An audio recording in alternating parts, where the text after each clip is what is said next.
같이 시편 낭독함으로 예배를 시작하겠습니다. 여호와여, 나는 가난하고 궁핍하오니 주의 귀를 기울여 내게 응답하소서. 나는 경건하오니 내 영혼을 보존하소서. 내 주 하나님이여, 주를 의지하는 종을 구원하소서. 주여, 내게 은혜를 베푸소서. 내가 종일 주께 부르짖나이다. 주여, 내 영혼이 주를 우러러 보오니 주여, 내 영혼을 기쁘게 하소서. 주는 선하사 사죄하기를 즐거워하시며 주께 부르짖는 자에게 인자함이 후하심이니이다.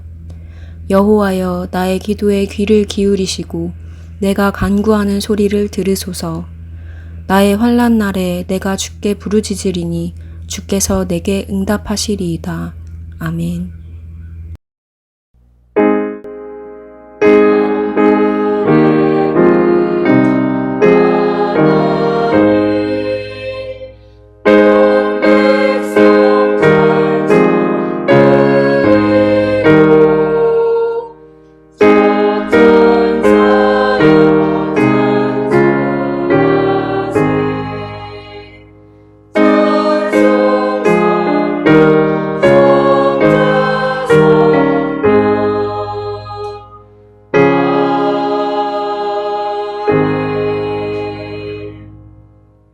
나는 전능하신 아버지 하나님 천지의 창조주를 믿습니다.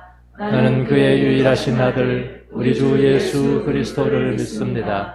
그는 성령으로 잉태되어 동정녀 마리아에게서 나시고 본디오 빌라도에게 고난을 받아 십자가에 못 박혀 죽으시고 장사된 지 사흘 만에 죽은 자 가운데서 다시 살아나셨으며 하늘에 오르시어 전능하신 아버지 하나님 우편에 앉아 계시다가 거기로부터 살아있는 자와 죽은 자를 심판하러 오십니다. 나는 성령을 믿으며 거룩한 공교와 성도의 교제와 죄를 용서받는 것과 몸의 부활과 영생을 믿습니다. 아멘.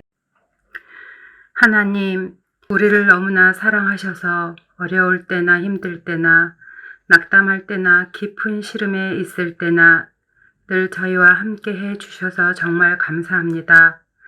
아버지, 요즘 우리의 삶은 그다지 행복하지 않습니다. 코로나19의 확산과 경제적 불황, 더욱더 심해지는 빈부격차, 지구촌 곳곳에서 벌어지는 유혈 사태, 모든 것이 인간의 이기심과 과욕과 주님을 알지 못해서 벌어진 일이기 때문이겠지요. 우리는 절실히 주님의 도우심을 원합니다. 주님이 불쌍히 여겨주시고 도와주셔야만 이 어려운 상황을 극복해 갈 수 있습니다. 하나님 아버지, 긍휼을 베풀어 주세요. 우리의 어리석음을 깨우쳐 주시고 도와주세요. 저희가 할 수 있는 일이 무엇인지, 어떻게 해야 할지 지혜를 주세요. 많은 사람들이 힘들어하고 있습니다. 지치지 않게 용기를 주시고 희망을 가지고 살아갈 수 있도록 은혜를 허락해 주세요. 어려운 상황 속에서 더 많은 사람들이 주님을 알아갔으면 좋겠습니다. 그리고 먼저 믿는 우리들이 주님의 가르침대로 바르게 더 성실하게 살아갈 수 있기를 소망합니다.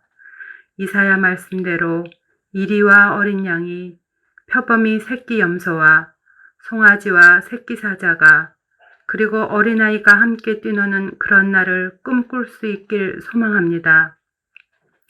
연일 무더위가 계속되고 있습니다. 따라서 불쾌지수도 올라가고 있습니다. 쉽게 짜증이 나고 인내심이 약해질 때이지만 나를 사랑하사 십자가에 달리신 주님을 생각하며 이웃을 사랑하고 배려심을 베풀 수 있도록 도와주세요. 밝은 교회 모든 성도님들 건강 상하지 않도록 도와주세요. 예배를 허락하신 주님, 이 시간 주님의 임재를 구합니다. 오셔서 함께 해주세요. 불쌍히 여겨주세요. 목사님을 비롯하여 예배를 위하여 수고하시는 손길 위에 주님의 무한한 사랑이 있기를 간구하며 예수님 이름으로 기도합니다. 아멘.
같이 성경 봉독하겠습니다. 그러므로 누구든지 성숙한 사람은 이와 같이 생각하십시오. 여러분이 무엇인가를 달리 생각하면 하나님께서는 그것도 여러분에게 드러내실 것입니다. 어찌했든지 우리가 어느 단계에 이르렀든지 같은 길로 계속 나아갑시다. 형제자매 여러분, 다 함께 나를 본받으십시오. 여러분이 우리를 본보기로 삼은 것과 같이 우리를 본받아 사는 사람들을 눈여겨보십시오. 아멘.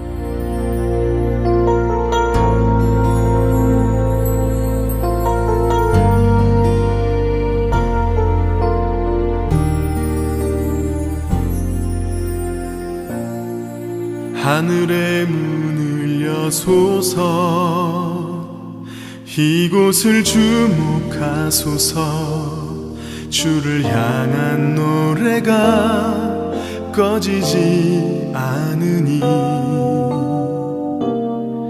하늘을 열고 보소서 이곳에 임재하소서 주님을 기다립니다. 기도의 향기가 하늘에 닿으니 주여 임재하여 주소서 이곳에 오셔서 이곳에 앉으소서 이곳에서 예배를 받으소서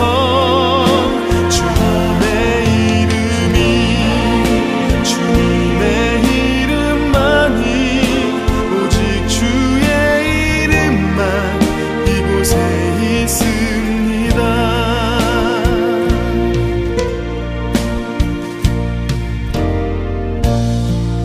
하늘의 문을 여소서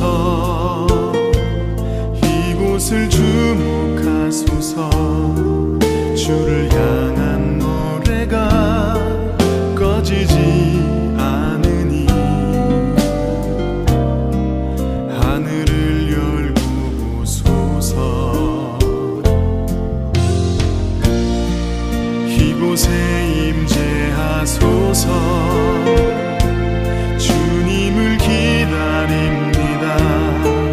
기도의 향기가 하늘에 닿으니 주여 임재하여 주소서 이곳에 오셔서 이곳에 앉으소서 이곳에서 드리는 예배를 받으소서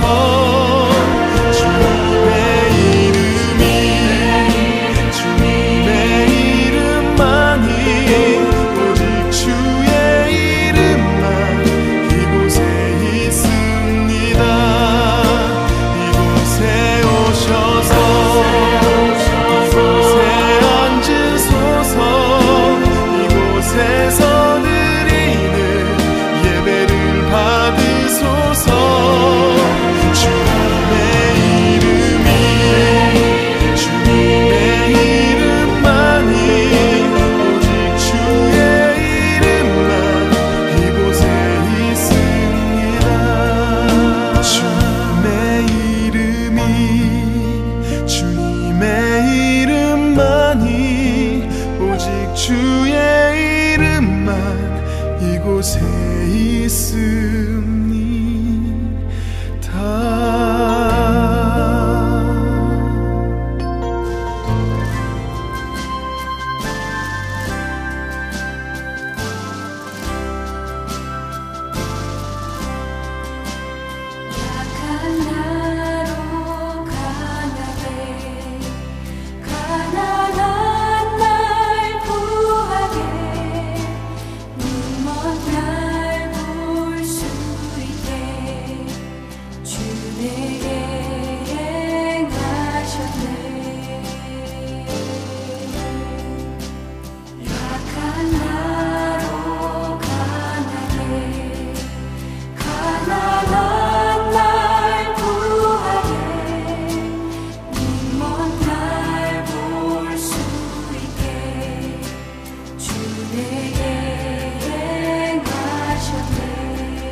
네, 오늘 또 계속해서 빌립보서 3장을 보겠습니다.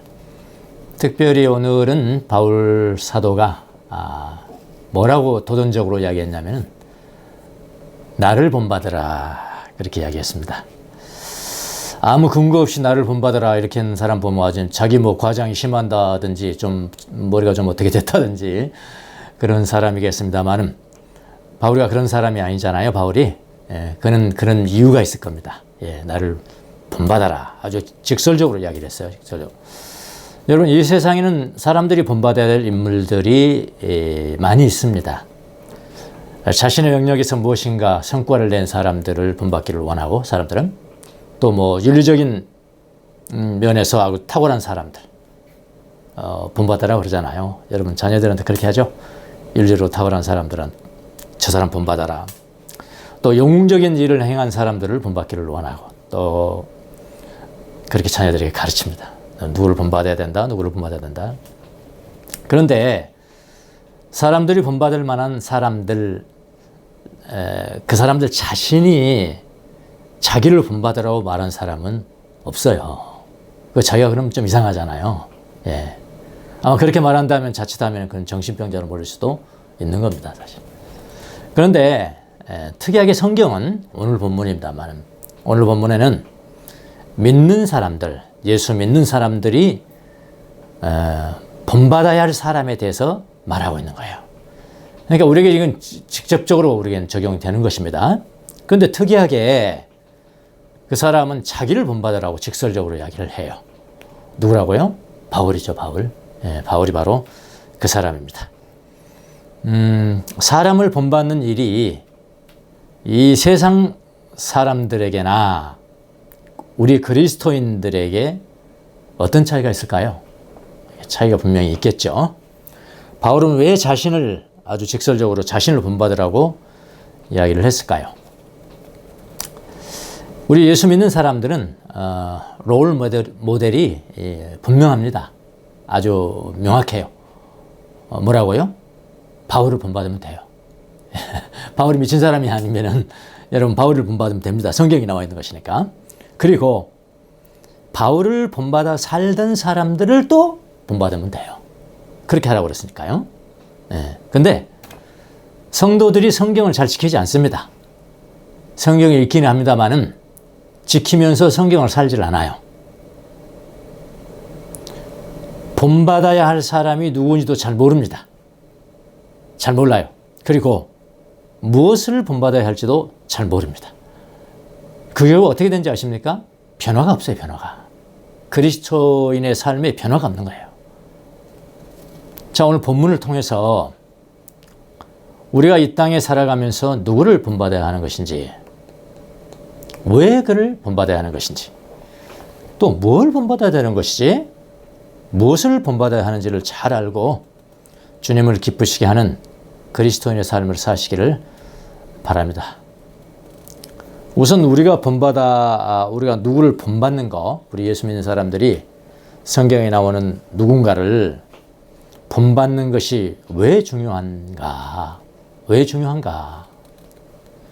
중요하냐면요. 그냥 세상에 살아가는 어떤 영웅을 본받는 것보다 더 중요한 것인데, 예수 믿는 사람들이 성경에 나와 있는 본받으라고 하는 사람들을 본받는 자체의 삶이 왜 중요하냐면은 그것 자체가 영적인 삶이기 때문에 그런 거예요. 그래도 더 중요하다 이 말입니다. 여러분 세상 사람들이 누구를 본받는다는 것과 그리스도인들이 누구를 본받는 것은 완전히 다른 거예요. 그거. 완전히 다릅니다. 세상 사람들이 누구를 본받는다는 의미가 뭡니까? 그들을 본받아서 훌륭한 사람 된다는 거 아닙니까? 훌륭한 사람이 되고 어떤 사람은 성공하는 사람이 되고 또 어떤 무엇인가를 이루는 사람이 된다는 그런 의미가 있습니다. 이것도 중요합니다. 물론 중요합니다. 그러나 우리 그리스도인들이 누구를 본받아야 하는 삶이라는 것은 세상 사람들이 생각하는 성공이나 무슨 업적을 이루는 일과는 상관이 없습니다. 직접적으로는 없습니다. 그리스도인들이 누군가를 본받는다는 것은 그 자체가 영적인 삶이라니까요. 그 자체가 영적으로 중요한 삶이라니까요. 이해가 되십니까? 분별이 되셔야 됩니다. 예. 그러니까 영적으로 중요하다는 의미는 뭐냐? 영적으로 중요하다는 의미는 뭐냐면 결국 예수님을 닮아가는 삶이라는 뜻이에요. 예수님을 닮아가면 여러분 부자 됩니까? 반드시 그런 건 아니지 않습니까? 예수님을 닮아가면 여러분 유대해집니까? 반드시 그런 건 아니지 않습니까? 그러니까 우리가 성경상에 있는 어떤 사람을 닮아간다는 것은 그 자체가 영적인 삶. 영적인 삶이라는 것은 뭐냐? 결국은 예수님을 닮아가는 삶이라 그런 이야기입니다. 성경에서 바울을 본받는 삶을 살라는 말씀을 믿고 그런 삶을 살았다면은 그런 삶이라는 것은 뭐냐면은 곧 예수님을 닮은 삶으로 짓게 된다 이 말입니다. 이 명심하셔야 됩니다. 그런 의미에서 영적입니다. 영적이다. 자, 어떤 갑부를 본받는 삶을 살면은 부자가 될 수 있을지는 모르지만 그것 자체가 영적인 삶으로 직결되는 것은 아닙니다.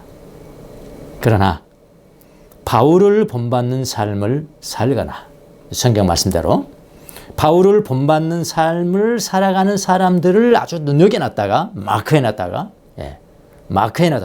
주목해놨다가 그분들의 삶을 본받아 살면은 어떻게 되는가? 부자 되는 게 아니고요. 예수님의 모습으로 변화되는 영적인 삶을 살아갈 수가 있다는 것입니다. 이게 중요한 거예요. 자, 바울이 자기를 본받는 삶을 살라고 하면서 하나 예를 말합니다. 자기가 얘기했죠. 이제 예를 말하는데, 자, 15절에서 16절을 보겠습니다. 오늘도 3절밖에 안 됩니다. 15절에서 16절 봅니다. 그러므로 누구든지 성숙한 사람은 이와 같이 생각하십시오. 이와 같이는 뭡니까? 이미 바울이 자기의 삶을 이야기했어요. 나는 옛날 것을 잊어버리고 뒤의 것은 잊어버리고 앞을 향해서 나는 표대를 향해서 가는 거다. 예수 그리스도의 죽음과 함께 나는 죽고 그분의 죽음 안에서 예수님을 닮아가는 삶을 나는 사는 것이다. 그렇게 얘기했죠. 이런 이야기를 쭉 했잖아요. 이렇게 생각하십시오. 이런 이야기예요. 어떤 사람은 누구든지 성숙한 사람은 내가 지금까지 이야기했던 것 같이 이와 같이 생각을 하십시오. 나같이 살아야 됩니다. 이런 이야기입니다. 나를 본받으십시오. 그런데 조금 자기 생각과 바울의 생각과 달리 나는 바울을 닮고 싶지 않다 이렇게 생각하는 사람도 있어요. 물론 그 이야기하죠. 여러분이 무엇인가를 달리 생각하면 이런 이야기예요. 그러니까 내 생각하고 다르면 그런 이야기예요. 내 생각하고 달리 생각한다면은 하나님께서는 그것도 여러분에게 드러내실 것입니다. 이게 무슨 말이죠? 지금은 여러분이 나하고 견해를 같이 하지 않지만은 나와 달리 생각하지만은 그것조차도 하나님께서 여러분에게 바로 가르쳐 주시기를 기대합니다. 싸우지 않습니다. 당신은 왜 그렇게 생각해? 싸우지 않습니다. 15절에 그렇게 이야기했고요. 17절에 어찌했든지 우리가 어느 단계에 이르렀든지 같은 길로 계속 나아갑시다. 이랬어요. 여러분 누구든지 성숙한 사람은 이와 같이 생각하십시오. 이 말은 누구든지 성숙한 사람은 자기가 좀 완성됐다고 생각하는 사람은 내가 이미 말한 견해에 동조해서 행동하십시오. 라는 의미입니다. 지금까지 바울은 예수를 믿는 사람들은 할례를 받고 모세오경을 지키면은 구원이 완성된다고 말하는 유대인들을 향해서 뭐라고 그러냐면 그렇지 않다. 구원에는 과거가 있고 현재가 있고 미래가 있다. 지금까지 이거 다 배웠습니다. 구원은 아직 완성된 것이 아니다. 그랬어요. 그러면서 형제 자매 여러분 13절에 보니까 나는 아직 그것을 붙들었다고 생각하지 않습니다. 내가 하는 일은 단 한 가지입니다. 곧 뒤에 있는 것을 잊어버리고 앞에 있는 것만을 바라보고 그리스도 예수 안에서 하나님께서 위로부터 부르신 그 부름의 상을 받으려고 목표를 향하여 달려가고 있습니다. 이렇게 가르쳤잖아요. 그러면서 바울은 구원의 현재를 잘 살아야 하는 것이라고 설파를 했습니다. 자, 오늘 본문인 15절에서는 뭐로 시작합니까? 그러므로 그렇게 시작하잖아요. 그러므로로 시작합니다. 그러므로 누구든지 진짜 성숙한 사람이라고 생각하는 사람이 있다면은 이와 같이 나의 견해에 동조하고 나를 본받아야 한다라고 이렇게 이야기를 하고 있습니다. 그리고 바울은 바울의 견해에 동조하지 않는 사람이 있을 것을 우려해서요. 그것까지 우려해서 여러분이 무엇인가를 달리 생각한다면은, 나하고 달리 생각한다면은 하나님께서는 그것도 여러분에게 드러내실 것입니다. 라고 이야기를 합니다. 여러분 중에 달리 생각하는 사람이 있을 것인데, 그렇다면은 그 사람에게는 하나님이 나의 견해가 옳다는 것을 반드시 드러내실 것입니다. 라는 뜻이에요. 바울이 나를 본받아라는 것을 이렇게 뭐라고 완곡하게 표현하잖아요. 쌈하지 않죠? 뭐 강제로 믿으라고 그러지도 않죠? 감히 나의 말을 안 들어 그렇게 하지도 않죠? 완곡하게 표현을 합니다. 온전함을 이미 이루었다고 자만하지 말고, 자만하지 말고. 이런 경우는 또 있었죠. 고린도 교회도 마찬가지였죠. 자만했잖아요. 우리가 예수 한 번 믿으면 그만이야. 우리는 완성됐어. 그래 왕노릇 하는구나. 우리 이미 고린도전서 볼 때 봤습니다. 유사한 것입니다. 온전함이 이미 이루어졌다고 자만하고, 자만하지 말라는 거. 자기를 본받아서 구원의 완성을 위해서는 날마다 자기 자신을 부인하고 희생하고 자기를 희생하고 날마다 예수님을 따라가는 삶을 살아야 한다라고 말을 하고 있습니다. 그러면서 계속해서 16절은 이렇게 이야기를 합니다. 어찌했든지 우리가 어느 단계에 이르렀든지 같은 길로 계속 나아갑시다. 이게 무슨 말입니까? 어느 지점에 우리가 도달했든지 거기 도달한 사람은 뒷걸음치지 말라는 겁니다. 뒷걸음치지 말고 방황하지도 말고, 그리고 그 노선을 계속 따라가서 마침내 표대에 이르러야 합니다. 이건 바울이 주장한 거잖아요. 나를 본받으십시오. 이렇게 완곡하게 표현을 하는 겁니다. 구원의 현재를 살아가야 됩니다. 이렇게 표현을 합니다. 여러분, 바울의 본을 따르느냐 아니냐는 선택의 문제가 아닙니다. 만약 선택의 문제라면은 그건 잘못하면 위단되는 거예요. 아, 구원의 현재 필요 없어. 다 완성됐어. 난 아무렇게나 살아도 돼. 그게 다 이단 아닙니까? 그렇게 되는 거예요. 그러니까 바울의 본을 따르느냐 안 따르느냐는 이건 선택의 문제가 아닙니다. 또 영적이냐 비영적이냐의 문제인 것이죠. 건강한 신앙이냐 사이비 신앙이냐의 문제예요. 바울을 따르면은 건강한 신앙 되는 거예요. 그 견해 따르지 않으면 사입이 되는 거예요. 여러분이 바울을 본받아서 구원의 현재의 삶을 산다면 그것은 영적인 삶입니다. 그러나 그렇지 않다면 그것은 비영적인 삶입니다. 다음 주에 봅니다만은 따르지 않는 사람들한테 뭐라고 하는지 아십니까? 십자가의 원수로 생각하는 사람들이다. 원수로 살아가는 사람들이라고 그렇게 이야기하잖아요. 그러니까 이거는 따라야 되는지 따라도 되지 않는지 그 문제가 아니에요. 제가 모두에 말씀드렸잖아요. 그 이유가 있습니다, 여러분. 그럼 왜 바울을 그렇게 본받아야 될까요, 우리가? 왜 본받아야 됩니까? 바울을 본받는 것이 곧 예수님을 본받는 삶이기 때문에 그런 거예요. 예. 자, 17절을 보겠습니다. 17절. 형제 자매 여러분, 다 함께 나를 본받으십시오. 그랬죠?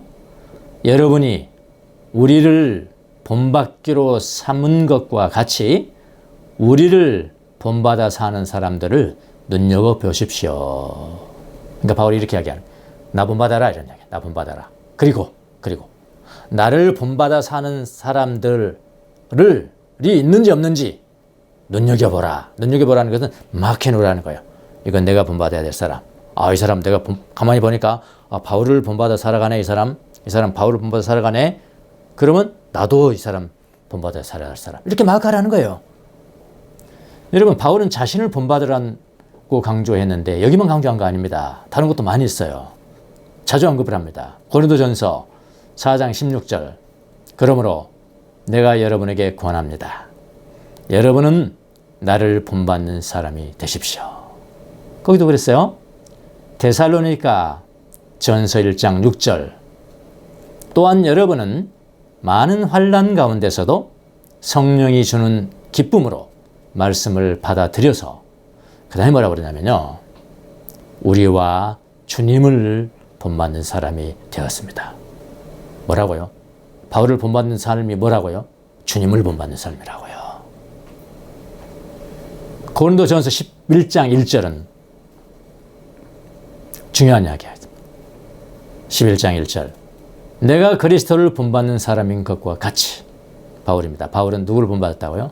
예수님을 본받는 사람인 것과 같이 여러분도 나를 본받는 사람이 되십시오.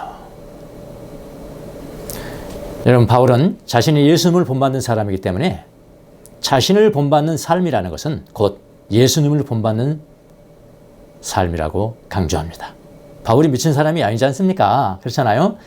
저기 과장 허풍쟁이 아니지 않습니까? 아무런 근거도 없이 나를 본받으러 하겠습니까, 여러분? 굉장한 자신감이죠. 진짜 부러운 겁니다, 이거는. 진짜 부러운 거예요. 바울같이 이렇게 담대하게 할 말이 있다는 것이 부럽지 않습니까, 여러분? 바울이 날마다 주님을 만나는 삶을 살지 않았다면 그런 담대함은 없었을 것이에요. 이렇게 큰 확신으로 말할 수 있는 사람은 이 사람이 바로 참 목자, 참다운 목자라고 저는 생각을 합니다. 바울은 자기 자신이 그리스도의 모방자이기 때문에, 예수님을 모방한 사람이기 때문에 이런 말씀을 할 수가 있는 것입니다. 자, 바울을 본받는 삶을 살아가는 사람도 있겠죠. 바울을 본받는 사람은 바울은 예수님을 본받고 또 이 바울을 본받는 삶을 살아가는 사람들이 또 있어요. 예를 들어서 바울이 좀 언급은 했습니다만은 우리 지난 2장에서도 나왔습니다만 친히 말한 디모데 같은 사람들, 에바브라디도 같은 사람들. 특징이 뭐죠? 자기 희생이에요. 자기 부인이라고요. 죽는 거예요. 날마다 죽는 거. 예수님 때문에요. 함께 죽는 거, 자기 주장 안 하고 죽는 거 특징입니다. 어디 그들만 있겠습니까? 디모데만 있겠습니까? 에바브라디도만 있겠습니까? 주님과 함께 했던 제자들은 어떻습니까? 차세기 그 사막의 수도사들은 어떻습니까? 특징이 뭡니까? 자기 부인이라니까요. 바울이나 바울을 본받는 사람들은 예수님과 어떤 면에서 닮았을까요? 닮은 사람이라는 거잖아요. 모두 다 특권을 포기한 사람들이라고요. 자기의 권리를 포기한 사람들이라고요. 예수님은 하나님과 동등됨의 권리가 있지만 그 권리를 포기하고 십자가에 죽으셨습니다. 바울도 특권을 포기했습니다. 주님을 위해서 죽었습니다. 이 모두가 자기 부인의 삶을 살면서 예수님의 고난에 동참을 한 사람들이에요. 모두 다 자기 현실에 안주하지 않고요. 됐어, 나 구원받았으니까 됐어, 이걸로 됐어. 그렇게 하지 않고 현실에 안주하지 않고 푯돌 향하여 달려간 사람들이라고요. 구원의 현재를 살아간 사람들이라고요. 그분들이 주장하는 의라는 것은 사람이 만든 의가 아닙니다. 그래서 여러분, 세상 사람들이 말하는 우리는 본받을 만한 사람, 본받을 만할 정도의 저렇게 윤리적인 사람, 그거하고는 달라요. 그건 사람이 손으로 만든 의거든요. 근데 이 사람들이 만든 모든 행위는 십자가를 통과해서 평가를 받는 의입니다. 믿음으로 말미암은 의라니까요. 그 차이가 있는 거예요. 죄에 대해서는 죽고 하나님에 대해서는 살아있는 삶을 살아갔던 사람들. 여러분의 삶은 누구를 본받고 있습니까?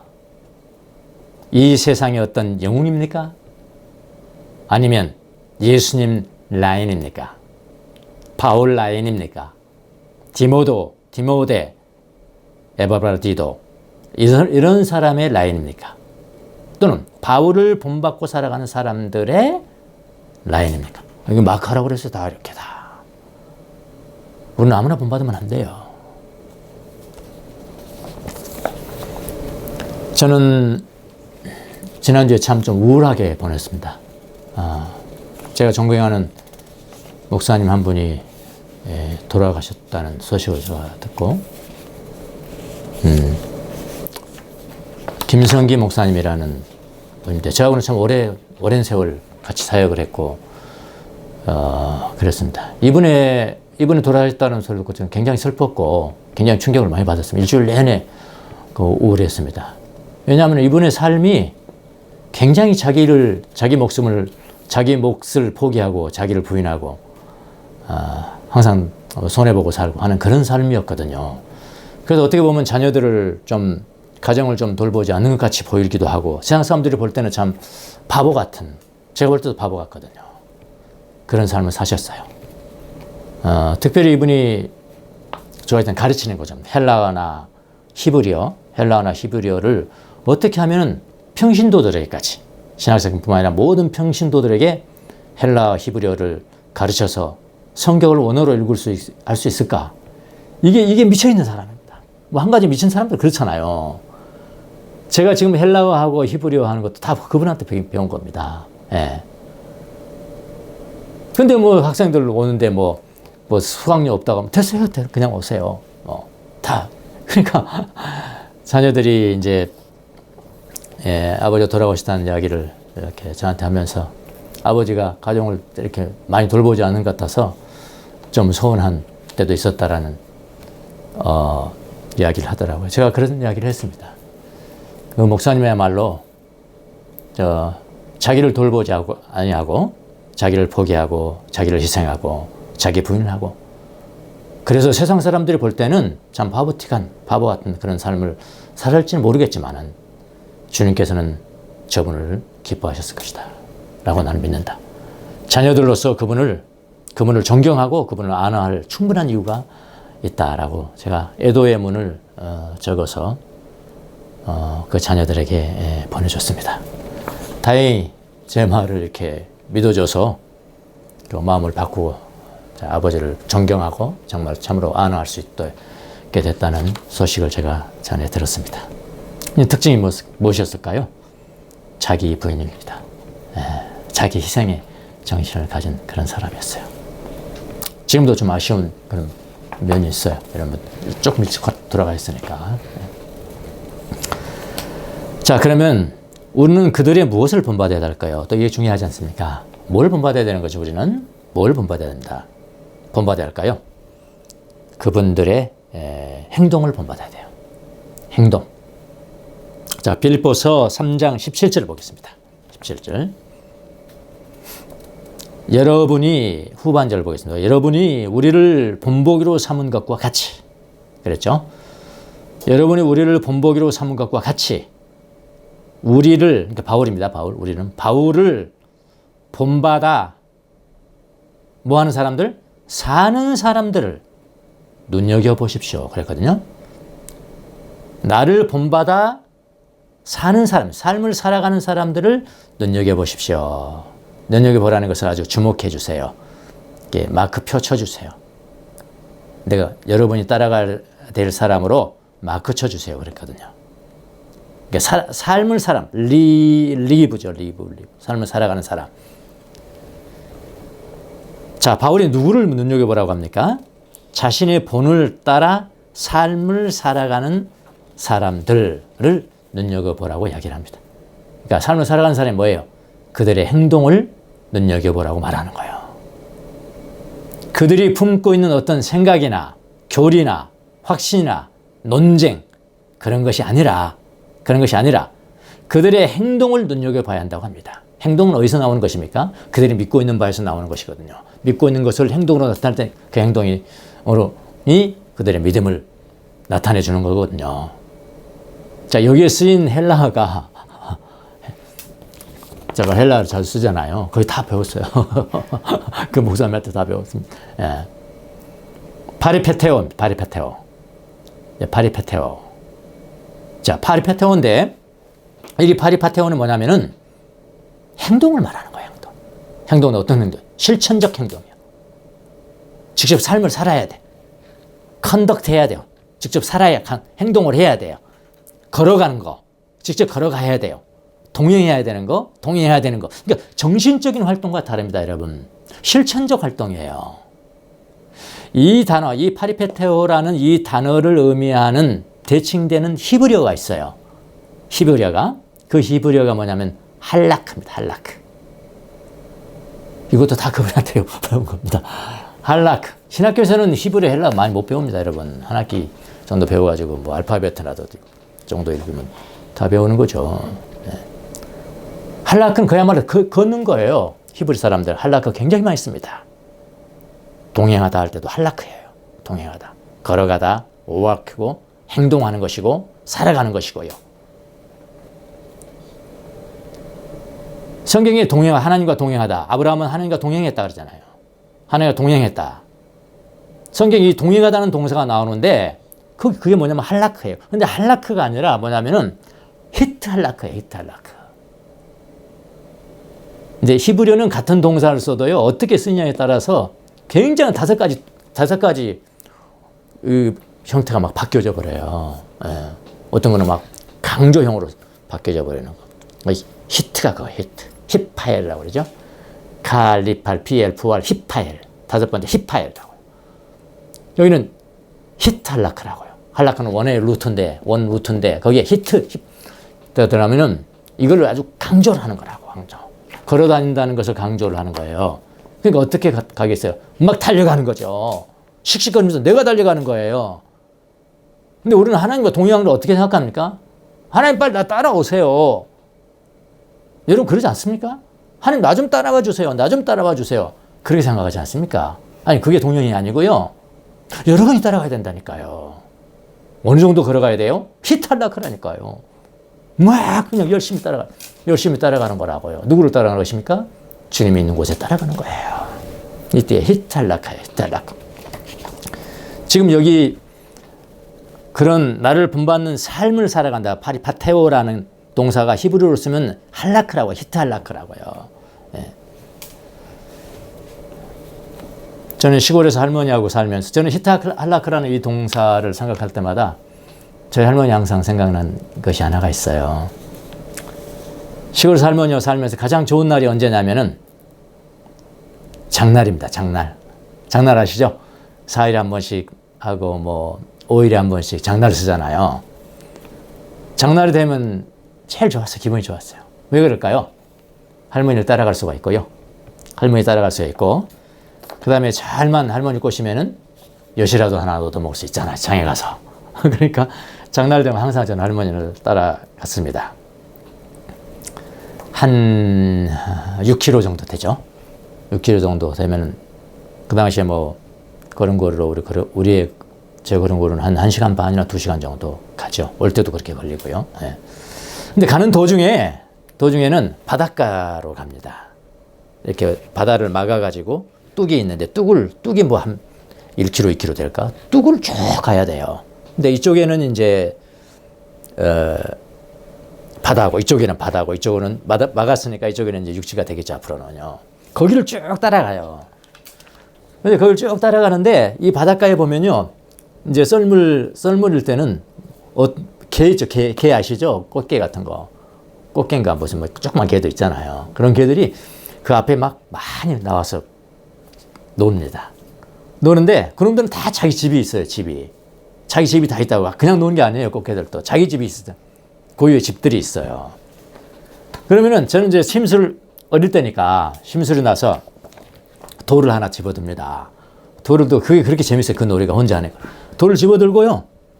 거기 이놈 그 개 옆에 있는 그 집에 있잖아요. 집 구멍이잖아요. 구멍이 들어가서 집이거든요. 거기를 맞추는 거예요. 개를 맞추는 게 아니라 거기를 딱 맞추면은 이놈 개가 자기 집으로 못 들어가고 막 흥거리고 난리가 났잖아요. 그게 너무 재밌어가지고 되게 더 재밌죠. 예. 그게 너무 재밌어요. 그 장난을 막 합니다. 매번 막 해요. 잘 맞겠냐고 이거 딱 맞춰야 되는데 한참 그 놀이를 하고 있는데 딱 보니까 할머니는 저만 가 있는 거예요. 할머니는 저만 가 있는 겁니다. 아차! 네, 아차! 내가 할머니 따라가야지. 그러면 내 걸음으로 가면 안 되는 거예요. 거기 달리듯이 해야 돼요. 달리듯이 해야 할머니를 따라잡는 거거든요. 그게 뭐냐? 히탈라크예요. 히탈라크. 예. 실천적 행동을 배워야 한다. 그 사람들이 어떤 삶을 살았는가? 실천적 행동을 살았는가? 그렇게 달려갔느냐? 히탈라크 했느냐? 그 사람 파리파테오를 했느냐? 하는 그것을 배우라고 그랬거든요. 사막의 수도승 중에 디디모스라는 사람이 있습니다. 디디모스. 제가 이 사막의 수도승들의 이야기를 좋아하는 이유가 왜 그런지 아십니까? 모든 삶이 실천적 행동이에요. 그 행동을 본받으라고 그러는 거죠, 여러분요. 그 사람들이 무슨 철학을 이야기한 게 아니에요. 예. 이 사람이 있습니다. 이 맹인입니다. 4살 때 맹인이 됐는데 아주 탁월한 그 수도사가 되고, 그 다음에 이분은 거의 뭐 성경을 다 암송해 버리니까요. 성경을 다 암송하고 성경에 대한 지식과 지혜의 은사를 받아서 성경에 능통했고요. 가르침을, 성경적 가르침에 대한 탁월한 사람이었습니다. 아주 존경받는 사부였어요. 그런데 하루는 팔라디우스라는 사람이 이 디디무스를 찾아갑니다. 한 수 배우러 찾아갔겠죠? 그런데 이 디디무스가 이 팔라디우스라는 사람을 보자마자 저를 위해서 기도해 주시겠습니까? 이럽니다. 저를 위해서 기도 좀 해주세요. 그러니까 아니 여러분, 보통 기도할 때는 영빨이 있는 사람이 기도하지 않습니까? 더 영빨이 높은 사람한테 기도 좀 해주세요 이러지 않습니까? 영빨이 더 낮은 사람한테 기도해달라 누가 합니까? 예. 근데 이 팔라디우스라는 사람이 뭐라고 그러냐면은 디디무스가 기도해달라고 그러니까 사양합니다. 이 말이 무슨 말일까요? 아니, 당신이 나를 위해서 기도해 주셔야지. 어떻게 제가 당신을 위해서 기도하겠습니까? 그랬더니 사양합니다. 그때 이 디디무스가 팔라디우스를 향해서 한 수를 가르쳐 줍니다. 내가 한마디 할게요. 엊그제 안토니우스라는 사람이 나를 찾아왔습니다. 안토니우스는 아시죠, 여러분? 찾아왔는데 내가 그에게 기도해달라고 부탁을 했습니다. 기도해달라고 부탁을 했습니다. 그런데 안토니우스는 아유, 그럼 제가 순종해야죠. 제가 순종해야죠. 해야죠 하면서 바로 순종하면서 기도를 했습니다. 저를 위해서 기도해 줬습니다. 만약 당신이 그분의 삶의 발자취를 따라가고 있다면 그 다음에 중요한 이야기를 했습니다. 논쟁적인 정신을 버리십시오. 그러세요. 논쟁적인 정신을 버리십시오. 실천적 행동을 하라는 거 아닙니까, 여러분? 사막의 수도사 중에는 이 탁월한 사람들은요, 모두가 다 실천적인 행동을 한 사람들입니다. 그것을 본받으셔야 됩니다. 자, 바울을 본받는 거 중요합니다. 그분이 예수님의 삶을 모방했기 때문에 그래요. 그리고 바울을 본받는 자들을 주위에서 보고 그들이 뭘 보라고요? 실천적 행동을 본받아야 돼요. 이 말이 가장 중요합니다. 오늘 설교 중에서 실천적 행동을 본받아야 돼요. 저는 오해하는 게 하나가 있었습니다. 우리의 성도들은 내가 그동안에 훈련하는 거, 가르치는 거 얼마나 많이 가르쳤어요? 많이 했잖아요. 하십시오. 저도 하고 있습니다. 하십시오. 그럼 제가 좀 본받으려면 본받으셔야 하셔야 되죠. 가르치는 행동들 자동적으로 다 실천한 줄 알았어요. 실천도 행동을 다 한 줄 알았다니까 내가. 근데 바보같이, 응? 그래서 여러분, 저는 시편 암송합니다. 시편 암송하고 시편으로 날마다 묵상을 합니다. 암송하는 게 묵상이니까요. 암송합니다, 여러분. 그렇게 가르쳤어요? 전 실천적으로 했습니다. 그건 여러분 저 따라서 하셨어야 돼요. 왜냐하면 실천적 행동을 본받으라는 것이니까. 다 한 줄 알았어요. 나는 교인들 다 한 줄 알았어요. 전 날마다 성찰 기도를 합니다. 자기 전에 성찰 기도합니다. 왜냐하면 성찰 기도에는 감사 기도가 들어가 있고, 간구하는 청원 기도가 들어가 있고, 내게 회의의 기도가 들어가 있고, 내가 앞으로 살겠다는 그런 기도가 기도가 다 기도잖아요. 성찰 기도니까요. 그리고 그것을 일기를 쓰십시오. 저는 하고 있습니다. 그럼 여러분, 저를 본받아 뭘 본받아야 되는 거예요? 나의 실천적인 행동을 본받아야 되는 거예요. 자, 여러분 다 한 줄 알았어요. 렉시오 디비나 가르쳤습니다. 성경을 보는 거 렉시오 디비나 가르쳤습니다. 이렇게 하십시오. 읽고요, 묵상하고요, 기도하고요, 안식하십시오. 이렇게 하는 것입니다. 성경을 그렇게 읽는 것입니다. 성경 하나님 말씀 아닙니까? 저 합니다. 그럼 여러분 저를 본받아야 되잖아요. 왜냐면 막 하라 그랬으니까. 그래서 뭘 본받으라고요? 실천적인 행동을 본받아야 되는 거라고요. 다 하는 줄 알았습니다, 저는. 깊은 기도라는 책을 제가 번역을 했습니다. 사람들이 좀 오해를 하는 게 있더라고요. 뭘 오해했냐면요. 깊은 기도. 와, 요거만 잘 읽으면은 다른 얕은 기도는 다 안 해도 되고 다 안 해도 되고 깊은 기도 그것만 해야 되겠구나. 여러분, 이 세상에 살아가는데 그런 법이 어디 있습니까? 야, 여러분 1학년, 2학년, 3학년, 4학년, 5학년 빼고 6학년 가는 사람이 있습니까? 어떻게 1학년 거치지 않고 6학년 갑니까? 여러분, 깊은 기도는 원래 제목은 그냥 기도예요. 그냥 기도라고 해요. 프레이어예요, 프레이어. 딥프레이어 아니에요. 딥프레이어는 한국말로 그냥 번역하다 보니까 이것도 제가 번역하는 거 아니에요. 이 제목은 제가 번역한 거 아니에요. 제목은 출판사에서 번역을 했어요. 그냥 깊은 건 한 거라고요. 원래는 기도예요, 기도. 원래는 기도. 그러니까 이렇게 깊은 기도라고 해놓으니까 뭐냐면은, 아, 좋아. 이거만 내가 하면 얕은 기도는 안 해도 되고, 다른 기도 안 해도 되고, 깊은 기도만 딱 하면 될 거야. 이 책의 가르침이 그겁니까? 아니에요. 기도하라는 겁니까? 기도하라는 거잖아요. 무슨 기도가 있었습니까? 묵상으로 기도하십시오, 여러분. 묵상 기도하십시오. 정감 기도하십시오. 정감 기도는 소리 내서 기도하는데 너무 하나님의 은혜를 나한테 주시는 거예요. 뭐 충만하고 감정적으로 충만하고 정감 기도잖아요. 그거 하십시오라는 거 아니에요. 그리고 또 청원 기도도 하세요. 청원 기도, 피티션이다, 피티션. 그냥 어떤 사람 통성으로 기도하고 뭐 상관없어요. 무슨 기도든지. 그거 기도하라는 거예요. 그런 기도가 있다는 거예요. 그렇게 책을 보셔야 돼요. 그런데 이분이 한마디 해야 되는 게 있죠. 그게 뭡니까? 그런 기도들이 있지만은 그런 기도는 가장 마지막 단계, 마음에 이르는 기도. 마음에 이르는 기도. 그 기도로 가기 위한 중간 단계의 기도입니다. 여러분, 마음에 이르는 기도까지도 나아가셔야 됩니다. 이거는 다른 걸로 비하면 예수님의 사진을 보고 좋아하는 것. 중간 단계는 예수님 사진만 봐도 너무 좋은 거예요.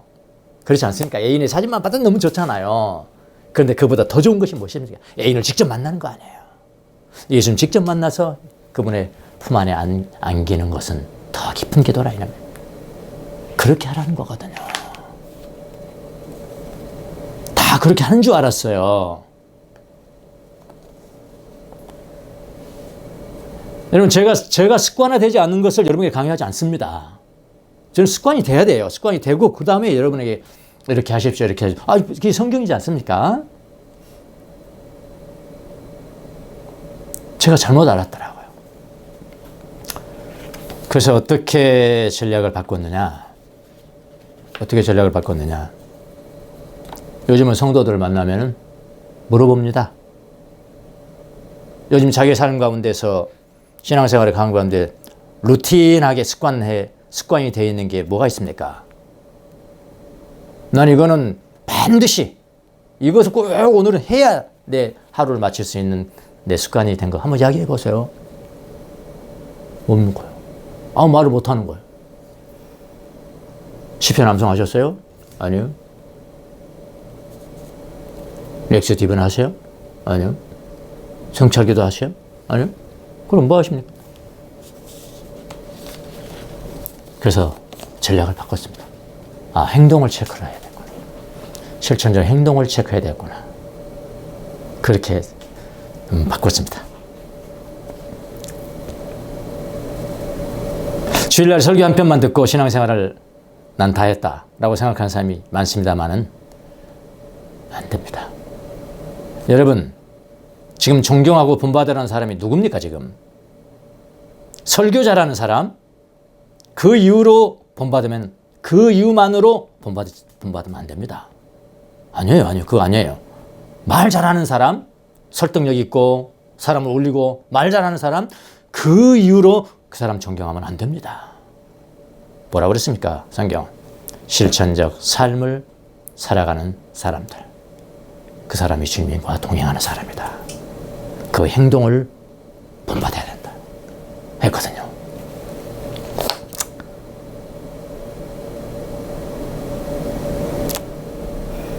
앞으로 여러분을 개인적으로 제가 만날 때 꼭 다 물어볼 겁니다. 옛날에 안 물어봤어요. 당연히 한글로 알았다니까요. 당연히 한글로 항상 안 물어봤는데 꼭 물어볼 겁니다. 시편 날마다 암송하십니까? 깊은 기도에서 묵상하라고 그랬잖아요. 묵상이 암송이에요. 성찰기도 하십니까? 성찰기도 감사기도 하는 것이고 통성기도 청운기도고 그런 거예요. 영적으로 감정적으로 흥분해서 하는 그런 기도가 다 그게 성찰기도에서 다 나오는 거예요. 체크할 겁니다. 렉시오디 변환 하십니까? 그거 체크할 겁니다. 왜냐하면 오늘 성경 바울이 뭐라고 그랬어요?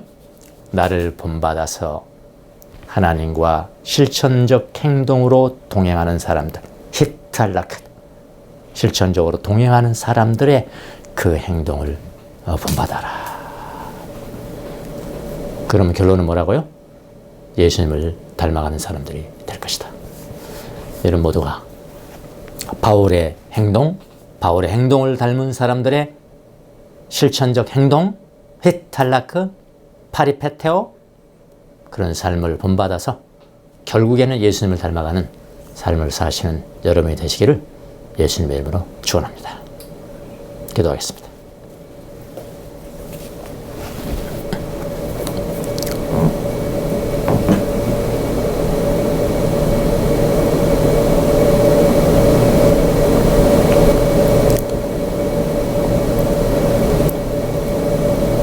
내가 주님을 본받은 것처럼 너희는 나를 본받으라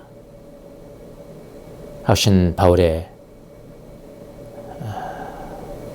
말씀을 기억하고 우리의 삶에 적용하기를 원합니다.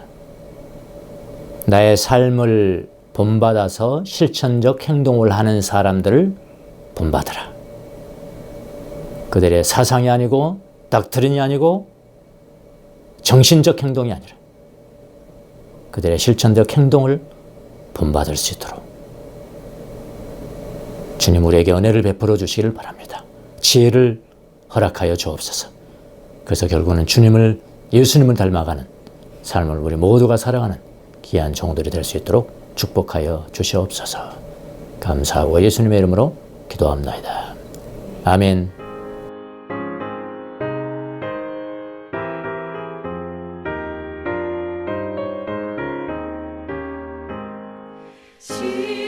십자가를 내가 지고 주를 따라갑니다.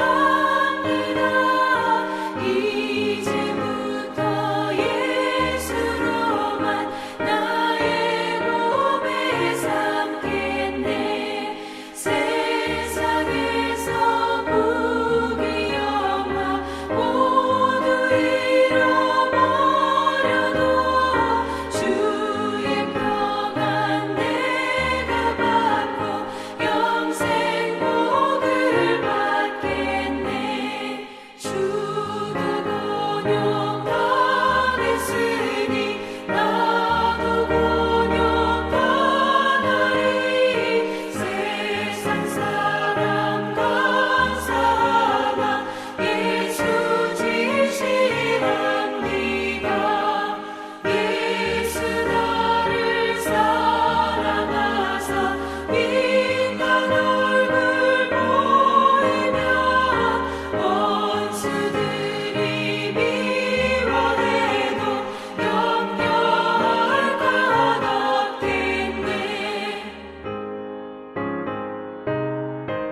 위한 정교인 합심 기도를 하겠습니다.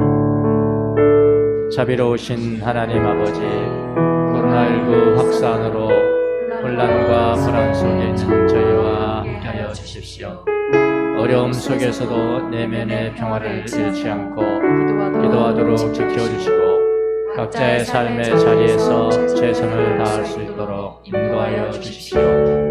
코로나19 감염으로 고통받는 사람들에게 치유의 은혜를 내려주시고 이들을 헌신적으로 돌보고 있는 의료진들과 가족들을 축복하여 주십시오.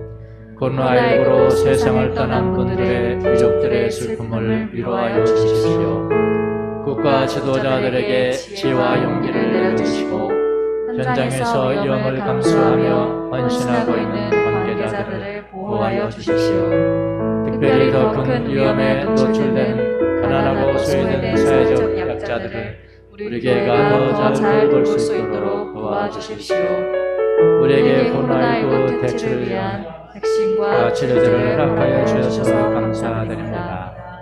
백신과 치료제가 강대국들을 중심으로 한 배분되는 것이 아니라 가난하고 소외된 나라들에게도 공평하게 분배가 되어서 올해는 반드시 코로나19로부터 벗어나는 해가 되게 하여 주십시오. 예수님의 이름으로 기도합니다. 아멘.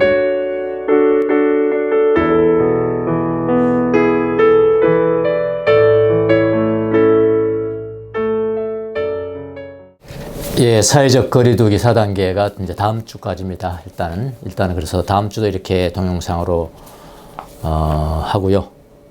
그때 다시 정부의 지침이 변경이 되면은 또 실시간 예배로 돌아가도록 하겠습니다. 그리고 조만간에 이제 우리가 드려야 될 예배 처소를 위해서 지금 노력을 많이 하고 있습니다. 장로님들이. 조만간 장소가 구해지지 않겠는가 생각이 들고요. 가장 우선적으로 저희들 고려하고 있는 것은, 장소를 고려하고 있는 것은 우리 어린아이들, 2세들, 2세들이 어떻게 신앙생활을 잘 할 수 있는 장소를 우리가 제공할 것인가, 그거를 최우선순위로 두고 있고, 그 다음에 장년입니다. 사실은 어린아이들, 그 다음에 장년들, 그 다음에 접근성, 그 다음에 주차할 수 있는 곳, 이런 걸 다 종합적으로 판단해서 조만간 저가 되면은 거기서 이제 예배를 드릴 수 있도록 그렇게 하도록 하겠습니다. 여러분도 함께 기도로 동참해 주시기 바랍니다. 주님께서 인도해 주셔야 되겠더라고요. 어때요? 그렇게 해 주시기 바랍니다. 주님의 은혜에 감사해서 귀한 사랑과 나눔의 연보를 주님 앞에 올려드렸습니다. 이 헌금이 사용되는 곳에 하나님의 영광이 드러나게 하시고 주의 나라가 확장되는 데 쓰임받을 수 있도록 축복하여 주옵소서. 지금은 우리 주 예수 그리스도의 은혜와 하나님 아버지의 무한하신 사랑과 성령님의 이루하심과 교통하심과 감동 감화하심이 우리가 마땅히 본받아야 할 사람들의 실천적 행동, 주님과 동행하시는 그 행동을 본받아서 실천적으로 행동하기로 다짐하는 사랑하는 주의 종들 머리 위에 지금부터 영원토록 함께 계실지어다. 아멘.